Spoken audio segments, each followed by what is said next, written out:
विद्यार्थियों, हम बीए भाग प्रथम के प्रथम प्रश्न पत्र के संबंध में पहले के 2 वीडियो में हम वणिकवाद के बारे में पढ़ चुके हैं कि वणिकवाद की पृष्ठभूमि क्या है, वणिकवाद किसे कहा जाता है, प्रमुख वणिकवादी विचारक कौन कौन से हैं, उन्होंने कौन कौन से विचारों को जो दिया है और उन के विचारों को कौन कौन से राष्ट्रों ने किस प्रकार से अपनाया था। आज हम उससे आगे चलते हैं कि वणिकवादियों के इन सिद्धांतों का या वणिकवादियों के इन विचारों का भी जो है आलोचनात्मक विवरण देना आवश्यक है और अर्थशास्त्रियों द्वारा इनकी आलोचना भी की गई है, क्योंकि वणिकवाद हमने जैसे कि देखा है कि 300 वर्षों तक जो है वणिकवाद चलन में रहा है। तो उस दौरान बहुत ही प्राचीन समय मध्यकालीन युग में तो उसमें और आज की परिस्थितियों में बहुत अंतर आ गया है। और जो बाद में अर्थशास्त्री आए हैं उन्होंने ये देखा कि जो वणिकवादियों द्वारा जो विचार दिए गए हैं वो ठीक नहीं है। तो उन्होंने इसके बारे में इसकी जो आलोचना की है उन आलोचनाओं का हम अध्ययन करेंगे। तो यूरोप के अनेक देशों में है ना लंबे समय तक वणिकवाद चलन में रहा है, ये हमने देखा है। तो इस युग को हम आर्थिक क्रांति का युग कह सकते हैं, किंतु उनके विचारों में भी कुछ कमियां थी जिनके कारण से वणिकवाद की आलोचना 17वीं शताब्दी के अंत से ही प्रारंभ हो गई थी। जैसा कि फ्रांस में कॉलबर्टवाद यानी जो कॉलबर्ट वहाँ के वित्त मंत्री थे उनके नाम से, इंग्लैंड में जो थे अर्थशास्त्री या विचारक पेटी ने राजा की शक्ति का विरोध करना प्रारंभ कर दिया था। कुछ लोग नियंत्रित व्यापार की आलोचना करते हुए मुक्त व्यापार का भी समर्थन करने लग गए थे। लॉक ने वणिकवाद के जो मौलिक सिद्धांत थे उन पर चोट करते हुए व्यक्तिगत स्वतंत्रता की बात करनी प्रारंभ कर दी थी। सर डैडले नॉर्थ ने विदेशी व्यापार की अपेक्षा आंतरिक व्यापार और कृषि की उन्नति की बात का समर्थन करना शुरू कर दिया था। तो इस प्रकार से जो वणिकवादी अर्थशास्त्री तो कम थे लेकिन विचारक वो ज़्यादा थे। उन्होंने आर्थिक प्रश्नों को सुलझाने का प्रयास अवश्य किया था, परंतु उनके द्वारा जो है किसी भी प्रकार के आर्थिक सिद्धांतों को नहीं बनाया गया। इसलिए उनकी जो आलोचना है वो की जानी स्वाभाविक है, क्योंकि उनके जो विचार हैं बिखरे हुए थे और सिर्फ केवल विचार थे, सिद्धांत के रूप में नहीं थे। तो हम वणिकवाद की आलोचना में एक एक पॉइंट लेंगे कि किस किस आधार पर उनकी आलोचना की जाती है। सबसे पहला जो आधार है उनका वो ये की जाती है कि उन्होंने बहुमूल्य धातुओं के संग्रह पर ही जोर दिया था। जो वणिकवादी थे उन्होंने अपना पूरा जो ध्यान है वो इन बहुमूल्य धातुओं के संग्रह पर यानी सोने और चांदी के संग्रह पर केंद्रित कर दिया था। आंतरिक एवं बाहरी व्यापार का उद्देश्य सिर्फ सोना चांदी प्राप्त करना रह गया था। उन्होंने इसके संग्रह के लिए नैतिक नियमों तक को भी ताक पर रख दिया था। आलोचकों का ये कहना था कि सोना और चांदी साधन के रूप में अवश्य महत्व रखते हैं, परंतु वणिकवादियों ने इस धातु को साध्य मान लिया था, जो कि गलत है। उन्होंने एकमात्र ये मान लिया था कि हमें सिर्फ सोना और चांदी इकट्ठा करना है, इसी से राष्ट्र शक्तिशाली होगा। और चूंकि अर्थशास्त्रियों का आलोचकों का ये मानना है कि सोना और चांदी जो है व्यक्तियों का पेट नहीं भर सकते हैं। प्रोफेसर ओकन्स ने वणिकवादियों की आलोचना करते हुए कहा था कि वणिकवादी सोने तथा चांदी के पीछे राजा मिदास की भांति दौड़ते थे। तो वणिकवादियों ने सोने तथा चांदी को धन समझ लिया था, जबकि धन वह पदार्थ है जो सोने और चांदी के बदले में प्राप्त किया जाता है। तो इस प्रकार से जो वणिकवादियों का धन संबंधी विचार है वो गलत था। एडम स्मिथ, जिसे हम अर्थशास्त्र का जनक कहते हैं, वणिकवादियों को इस कमजोरी को उसने खूब अच्छे तरीके से समझा था और उन्होंने कहा है कि किसी देश का धन उसकी सस्ती और अधिक मात्रा में वस्तुएं पैदा करने की क्षमता में होता है। सोना व चांदी तो केवल इन वस्तुओं को प्राप्त करने का साधन हो सकते हैं। तो सोना और चांदी केवल साधन है, जबकि वणिकवादियों ने उसे साध्य मान लिया था। देश के उद्योग धंधों का विकास सोने तथा चांदी की अपेक्षा लोहा और इस्पात से ज्यादा होता है और संपूर्ण व्यापार इसी पर निर्भर करता है। अतः हमें सोने चांदी की अपेक्षा व्यापारिक वैभव के लिए लोहा, कोयला, इस्पात आदि को ज्यादा महत्व देना चाहिए। फिर दूसरी इनकी आलोचना की जाती है कि इन्होंने आंतरिक व्यापार की उपेक्षा की और केवल विदेशी व्यापार को महत्व दिया, और विदेशी व्यापार में भी सिर्फ निर्यात को महत्व दिया। वे कृषि और आंतरिक व्यापार की उपेक्षा करते थे। तो आलोचक ये कहते हैं कि जब तक आंतरिक व्यापार और कृषि की उन्नति नहीं हो जाती है तब तक विदेशी व्यापार के लाभों की आशा करना सिर्फ एक कल्पना मात्र है। प्रोफेसर नॉर्थ ने डिस्कस अपॉन ट्रेड जो उनकी पुस्तक थी उसमें लिखा है कि आंतरिक व्यापार एवं कृषि विदेशी व्यापार की दो महत्वपूर्ण आधारशिलाएं हैं। उनको उन्नति के बिना विदेशी व्यापार को बढ़ाया जाना संभव नहीं है। तो इस प्रकार से वणिकवादियों ने जो है आंतरिक व्यापार की उपेक्षा की, जबकि हम बिना आंतरिक व्यापार का विकास किए अंतर्राष्ट्रीय व्यापार को प्रोत्साहित नहीं कर सकते हैं। तीसरा था फिर कि उन्होंने व्यापार आधिक्य की जो नीति अपनाई थी वो भ्रामक थी, क्योंकि वो हमेशा ही विदेशी व्यापार को अपने पक्ष में रखना चाहते थे। उनकी नीति जो है आयातों को कम करने की और निर्यातों को अधिक करने की थी। और व्यापार आधिक्य के बारे में प्रोफेसर बेचर का तो यहाँ तक कहना था कि यह सदा ही अच्छा होता है कि दूसरे देशों को माल बेचा जाए, परंतु उससे माल न खरीदा जाए, क्योंकि माल बेचने से बहुत लाभ होते हैं जबकि माल खरीदने से बहुत सी हानियाँ होती है। तो वणिकवादियों के इस प्रकार के विचार थे कि हमें सिर्फ माल बेचना है, माल खरीदना नहीं है। इनकी इसीलिए इसकी आलोचना की गई कि ये कैसे संभव हो सकता है कि एक देश लगातार दूसरे देश को केवल निर्यात ही करता रहे और उससे कुछ भी आयात न करे। तो आयातक देश लगातार घाटे का सौदा नहीं कर सकता है। आयातक देश भी अपने निर्यातक देश को अपनी वस्तुएं निर्यात करके लाभ कमाना चाहता है। यदि सभी देश इस बात पर जो है दृढ़ हो जाएं कि हम आयात तो नहीं करेंगे बल्कि निर्यातों पर ही निर्भर रहेंगे, तो ऐसी दशा में दीर्घ काल तक विदेशी व्यापार नहीं चल सकता है। यदि कोई देश आयातों को नियंत्रित करने के उपाय लागू करता है तो उसके देखा देख दूसरे देश भी उस प्रकार के उपायों का सहारा लेने लग जाते हैं और इस प्रकार से अंतर्राष्ट्रीय व्यापार जो है वो नहीं हो पाता है।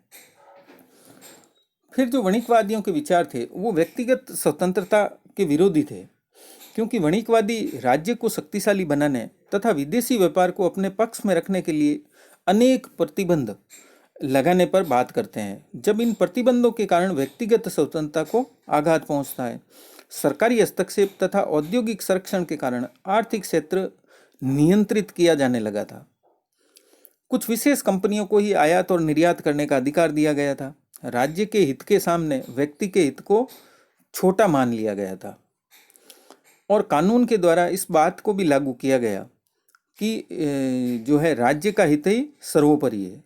तो इसके संबंध में अर्थशास्त्री इसकी आलोचना करते हुए कहते हैं कि आर्थिक क्षेत्र में अत्यधिक हस्तक्षेप के कारण उद्योग धंधों का जो है समुचित विकास नहीं हो पाया, जितना होना चाहिए उतना विकास नहीं हो पाया और विदेशी व्यापार पर सरकारी नियंत्रण के विरुद्ध अशांति की ज्वाला भड़क रही थी। व्यक्तिगत स्वतंत्रता के पक्ष में फ्रांस में सक्रिय जो है कार्यक्रम प्रस्तुत किए जाने लगे थे, यानी लोग अब विद्रोह करने लगे थे। कृषि की दशा बिगड़ रही थी, कर बढ़ाए जाने लगे थे और राज दरबार का पतन हो चुका था। तो ऐसी दशा में नियंत्रणों को स्वीकार करने की बात लोगों को ठीक नहीं लग रही थी और वो व्यक्तिगत स्वतंत्रता के लिए लड़ रहे थे।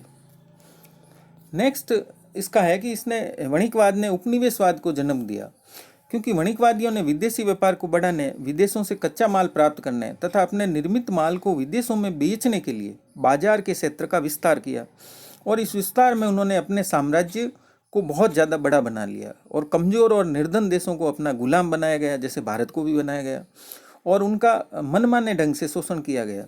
तो यूरोपीय देशों द्वारा अपने उपनिवेशों को आर्थिक व राजनीतिक स्वतंत्रता नहीं दी गई।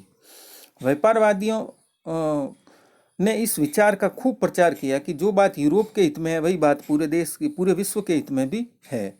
उनके ये जो विचार थे वे संकुचित और स्वार्थपरक थे। उपनिवेशों के शोषण से उन्हें लाभ अवश्य हो रहा था, परंतु उनके जो उपनिवेशों का जो शोषण है वो उपनिवेश के नागरिकों का लाभ कैसे कर सकता था। तो आलोचकों का ऐसा मानना है कि वणिकवाद दूसरों की जो जेब है उसको साफ करके अपनी जेब भरना चाहते थे, यानी दूसरों का शोषण करो और खुद ज़्यादा से ज़्यादा धन इकट्ठा करो।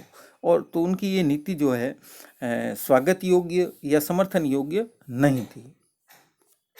फिर नेक्स्ट है कि ये जो है अंतर्राष्ट्रीय व्यापार के भी प्रतिकूल थी, क्योंकि एक देश का लाभ दूसरे देश की हानि था, क्योंकि जब हम सिर्फ केवल निर्यात ही करेंगे तो ऐसा ही होगा।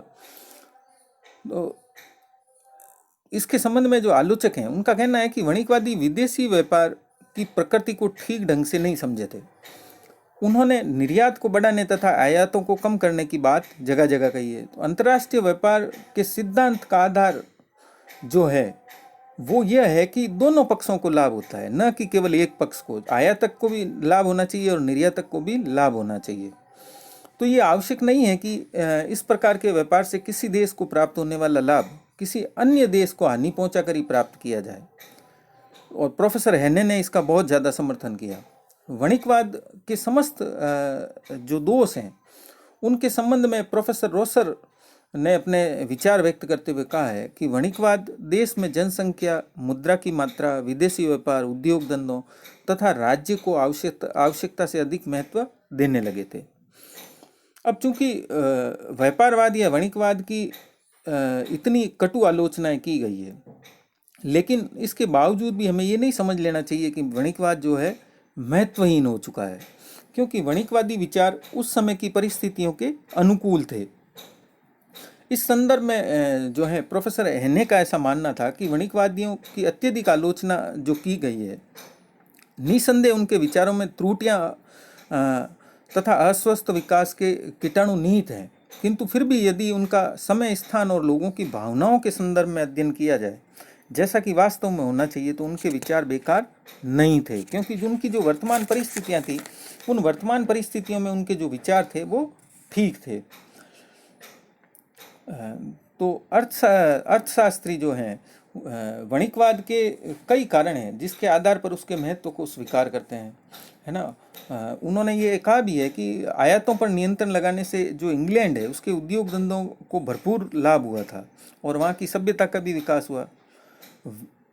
इसके कारण ही शक्तिशाली राज्यों की नींव डाली जा चुकी, जैसे इंग्लैंड, जर्मनी, फ्रांस जैसे महान राज्यों का निर्माण हुआ।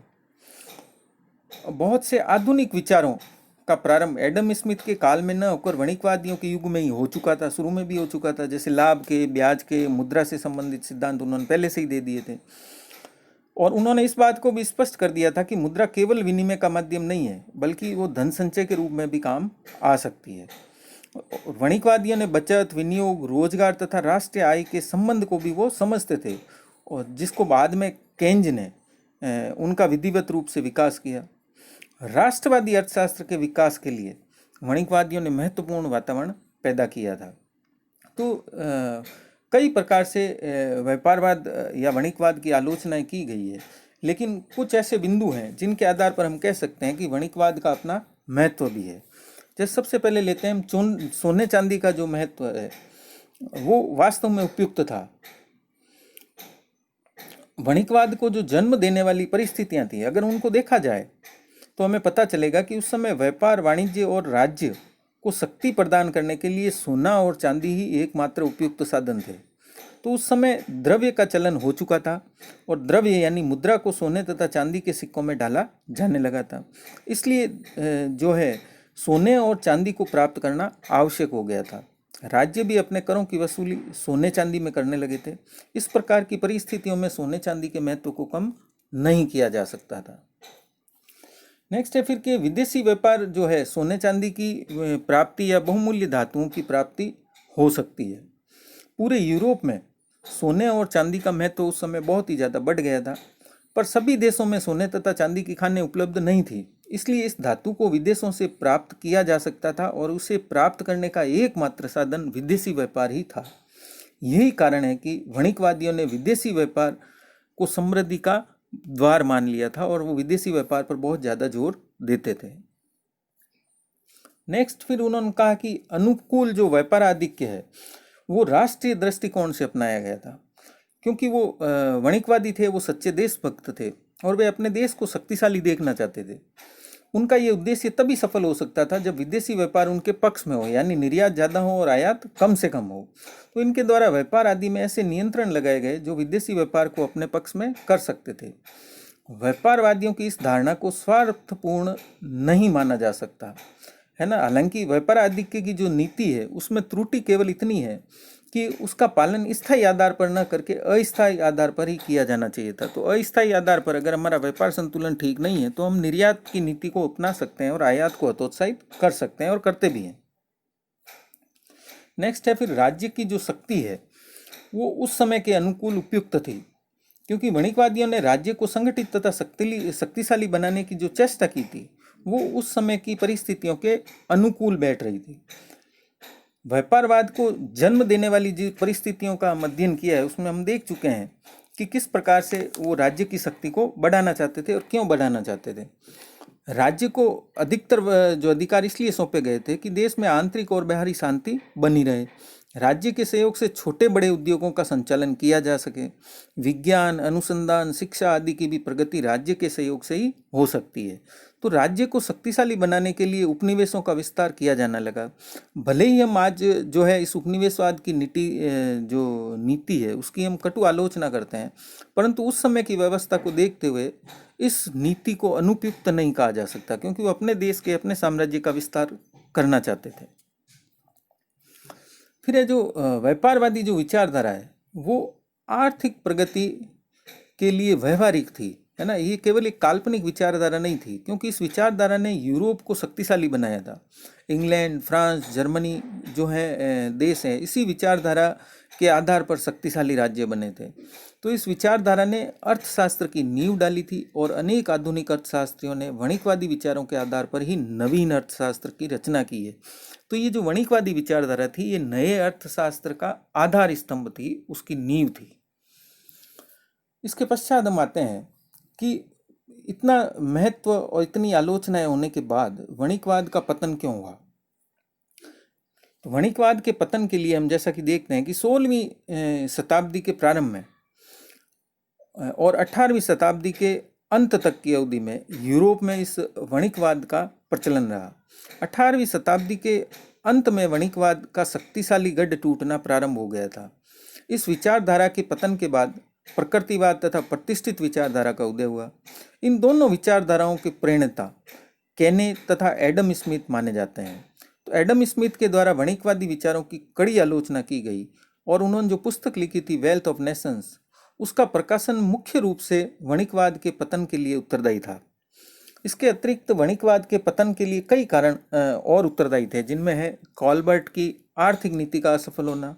जैसा कि हम पहले भी पढ़ चुके हैं कि फ्रांस में कॉलबर्ट जो है वित्त मंत्री थे और उनकी आर्थिक नीतियां एक के बाद एक असफल होती चली गई।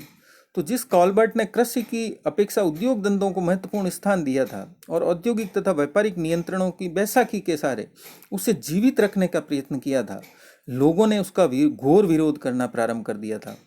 अब लोग नियंत्रणों की अपेक्षा स्वतंत्र अर्थव्यवस्था पर अधिक विश्वास करने लगे थे।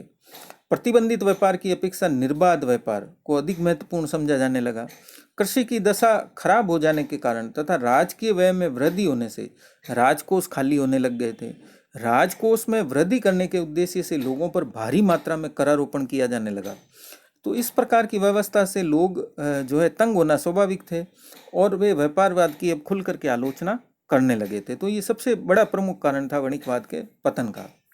उसके पश्चात जो किसान है या खेती है उसकी दशा भी बहुत ही असंतोषजनक थी, क्योंकि उन्होंने प्रथम स्थान तो उद्योग को दिया था और द्वितीय स्थान जो प्रथम स्थान उन्होंने विदेशी व्यापार को, द्वितीय स्थान उद्योग को और तीसरा स्थान खेती को दिया था। फिर धीरे धीरे समय आगे जब यही व्यवस्था चलती रही तो किसान और खेती की दशा बड़ी शोचनीय हो गई। किसानों पर कर लगाए गए। किसान जिस भूमि पर रात और दिन मेहनत कर रहा था वही भूमि उसके पेट को भरने में सहायक नहीं रही, क्योंकि 70% भूमि पर बड़े बड़े प्रभावशाली व्यक्तियों का अधिकार हो चुका था। शेष जो 30% भूमि पर छोटे छोटे किसान हैं वो जीवन यापन करने के लिए असफल चेष्टा कर रहे थे। जब सरकारी कर वगैरह चुकाने के बाद उनके पास कुछ भी नहीं बचता था, क्योंकि अनाज के दाम भी काफ़ी गिर चुके थे। धनी वर्ग जो है वो किसान और श्रमिकों के बलबूते पर भोग विलास का जीवन व्यतीत करने लगा था। विशेषकर फ्रांस में तो किसानों की दशा जो है काफ़ी खराब हो चुकी थी। कृषि सुधारों के बारे में जमींदार और सरकार दोनों ही उदासीन थी, क्योंकि व्यापार विशेष करके विदेशी व्यापार सोने का अंडा देने वाली मुर्गी के समान था। कालांतर में जब इस व्यवस्था से फ्रांस की अर्थव्यवस्था को भारी आघात पहुंचा और इसके असंतोष के कारण किसानों में बहुत ही ज़्यादा असंतोष हुआ और उन्होंने वणिकवाद का विरोध करना शुरू कर दिया था। उसके पश्चात उन्होंने बहुमूल्य जो धातुएं हैं उनको सर्वाधिक महत्व दिया, जबकि अनुभव से हम ये जानते हैं कि सोना चांदी पेट की भूख शांत नहीं कर सकता। वह केवल हमें विलासिता की वस्तुएं दिला सकता है, हमें जो है शक्तिशाली राष्ट्र बना सकता है। तो यही जो बात थी उनकी सोने चांदी को इकट्ठा करने की, वो व्यापारवाद के पतन का प्रमुख कारण बनी। तो वास्तव में उस समय सोने चांदी के जो सिक्के हैं वो प्रचलन में थे और मुद्रा विनिमय का माध्यम बन चुकी थी, इसलिए सोने चांदी की उपयोगिता बढ़ गई थी। परंतु सोना चांदी प्रत्यक्ष रूप से व्यक्ति की आवश्यकता की पूर्ति नहीं कर सकता था। तो सोना चांदी के अलावा जो अनिवार्य वस्तुएं थी वो ज़्यादा उपयोगी समझी जाने लगी, और व्यक्ति के कल्याण का जब महत्व बढ़ने लगा तो सोना चांदी का महत्व कम होता चला गया। फिर नए अनुसंधानों का प्रारंभ, है ना। जैसे ही वणिकवाद के बाद औद्योगिकरण का जो प्रारंभिक युग शुरू हुआ, उस समय उत्पादन की प्रणाली वैज्ञानिक विधियों से संचालित नहीं होती थी। जैसे जैसे उत्पादन के क्षेत्र में नए अनुसंधान हुए, वैसे वैसे उत्पादन के क्षेत्र में तकनीक का भी विस्तार होता चला गया। उत्पादन व व्यापारिक प्रतिबंधों को धीरे धीरे हटाया जाने लगा। स्वतंत्र व्यापार की प्रगति के लिए उन्हें उपयुक्त भी माना जाने लगा। तो नियंत्रित कंपनियों के स्थान पर अब निजी कंपनियां स्वेच्छा से आयात निर्यात का कार्य करने लगी थी। एकाधिकार के स्थान पर स्वतंत्र प्रतियोगिता ने जन्म ले लिया था। तो इस प्रकार से जो प्रतिबंध व्यापारवाद को शासित कर रहे थे, अब जब वे ही समाप्त हो गए तो व्यापारवाद भी धीरे धीरे पतन की ओर चला गया। फिर था एडम स्मिथ का प्रभाव। एडम स्मिथ की जो पुस्तक थी, जैसा कि हमने पूर्व में भी बताया, वेल्थ ऑफ नेशंस, इसने के प्रकाशित होते ही व्यापारवाद या वणिकवाद का पतन जो है निश्चित हो गया था, क्योंकि उसने अपने विचारों से व्यापारवाद की कमजोरियों को लोगों के सामने रख दिया था। और निर्बाधवादियों व एडम स्मिथ ने मिलकर के हस्तक्षेप की नीति का जोर शोर से प्रचार करना प्रारंभ कर दिया था और व्यक्ति को स्वतंत्र छोड़ देने की नीति का समर्थन किया। तो एडम स्मिथ के अनुसार जो वणिकवादी व्यवस्था थी वो व्यावसायिक वर्ग के द्वारा जनता के साथ किया गया एक धोखा था, यानी वो जो है जनता का शोषण कर रहे थे। तो इस प्रकार से इन तत्वों के जो काल्बर्ट की नीति है, किसानों की दशा है, खेती की दशा है, बहुमूल्य धातुएं यानी सोना और चांदी को ज़्यादा महत्व देना आदि के आधार पर भी व्यापारवाद की आलोचना की जाती है। अब हम जो है इसके पश्चात आते हैं कि इसके संदर्भ में अब हम कौन कौन से प्रश्न जो है वो कई बार परीक्षाओं में पूछे जाते हैं, वो आपके सामने स्क्रीन पर है, जिसमें पहला है कि वणिकवाद के उत्थान एवं पतन के क्या कारण रहे हैं उनको समझाइए। प्रमुख वणिकवादी विचारकों के विचारों को लिखिए। तत्कालीन परिस्थितियों में वणिकवाद के महत्व को स्पष्ट कीजिए, यानी जिस समय वणिकवाद का प्रारंभ हुआ था, वणिकवाद से संबंधित विचार दिए जाने लगे थे, तो उन परिस्थितियों में इसका क्या महत्व था। और वणिकवादी विचारधारा की समीक्षात्मक विवेचना कीजिए, यानी इसके महत्व को, इसकी आलोचना को एक साथ बताना है। तो इन सभी प्रश्नों का आप उत्तर लिखेंगे और नोट करेंगे।